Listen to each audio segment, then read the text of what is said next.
Қыз деген қай кезде жанашыр, қыз деген бауырмашыл, бірақ осы идеяны тастағанмен де қыз қашанда қолдаушы. Не тапса да осы бауырымен танысын деп ойлайтын қыз бала. Сондықтан да Мәдинаға бір шапалақ ұрып қойыңыздар.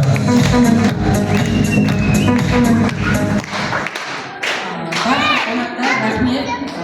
Бізді сыйлап емес, әке шешемізді сыйлап келдік білеміз. Рахмет, осы сыйға атсалысып, бір адамдай, бір жұдырықтай осы жерде барлығымыз қарсы алғанымызға, барлық тойымызды өзіміздің ойларда өткізіп жатқанымызға мынауымыз басымызды иіп рахмет айтамыз. Папа, мама, сіздерді құттықтаймын. Аллаға шүкір, 60 жастарыңызды көріп жатырмыз, одан ары асуларыңызды көрейік. Папама рахмет, осындай жар таңдағанына дейін де біріншіден. Әрқашанда күліп жүріңіздер, сіздерге мақтанамыз. Мектеп оқып жүрсем де, көршілердің балдары да Мәдина сендерге папалар, мамалар ұрса ма деп сұраушы еді, дауыстары шықпайды деп. Мектептегі ағайлар апайлар сенің атаңнан алтын ғой деуші еді.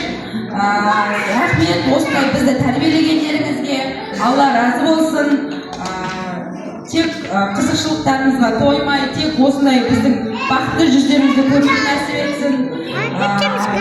Ең мықты деген ұл қыз тәрбиеледім деп біліңіздер. Басқа қателік болса біздің тарапымыздан ол өзіміздің қателігіміз. Өйткені бізді тәрбиелеген сіздерге алғысым шексіз. Біз қайда жүріп, қандай биік асулар астаңыздар, ол сіздердің арқаларыңыз деп білемін. Өйткені қателеспейтін бала болмайды, оның барлығын сіздер қабылдап келе жатсыздар. Сіздерге алғыстан айтпасқа айтарым жоқ. Үбірлі шүбірлі болыңыздар. 80-100 жас деп ойлай берейік бұйырса. Барлықтарыңызға рахмет. Бүгін күйеу бала Нұрбала қайда деп ойламаңыздар. Нұрбала дос жетпейді. Ол кісіні түсінеміз енді. Жаңа бір немерені көрдіңіздер ғой, жорға.